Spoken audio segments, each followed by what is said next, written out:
si je vous parle d'énergie hydrogène? Allez-y, levez le doigt ceux qui connaissent et qui savent comment ça marche. Personne? Ouais.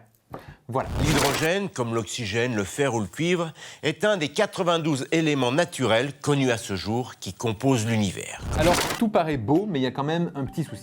Il n'est jamais présent à l'état pur, c'est-à-dire qu'il est toujours lié à d'autres atomes. Par contre, on est d'accord avec vous, le nom fait un peu peur. On dirait un peu le nom d'une arme de méchant dans un film de super-héros. C'est l'utilisation la plus connue de l'hydrogène. Un carburant pour des voitures qui ne rejettent que de l'eau. D'ici 15 ans, on volera peut-être dans des avions complètement propres, qui n'émettent aucun CO2, des avions à hydrogène.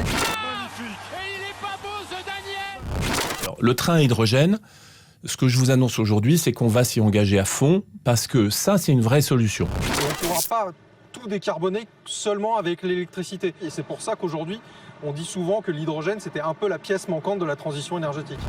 Avant de tous carburer à l'hydrogène, il va falloir le rendre vert, effectivement. En fait, le problème, c'est que l'hydrogène, aujourd'hui, il faut le produire. Et quand on le produit, à 95%, on utilise pour ça des énergies fossiles. Et donc, on dégage énormément de CO2.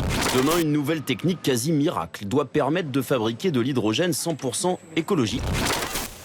Ça me donne une idée. Dans l'eau, il y a de l'hydrogène. Eh bien, on doit pouvoir obtenir de l'hydrogène en faisant l'électrolyse de l'eau. Voilà, vive l'hydrogène, notre sauveur.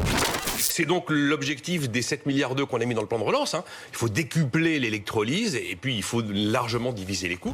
Moi, j'avais arraché, si je me souviens bien, difficilement 100 millions d'euros, ce qui n'était pas suffisant. Bon, là, je vois qu'il y a 2 milliards. Très sincèrement, je salue cela. Sur l'hydrogène, la France n'est pas en retard par rapport à d'autres pays européens, mais l'objectif est de passer à la vitesse supérieure. Dans le monde, la course est déjà lancée.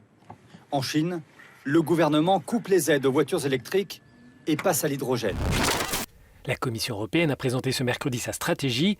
Elle propose de produire d'ici 2024 près d'1 million de tonnes d'hydrogène renouvelable. Doucement, mais sûrement, l'hydrogène est en train de passer de simples niches de recherche à une alternative crédible.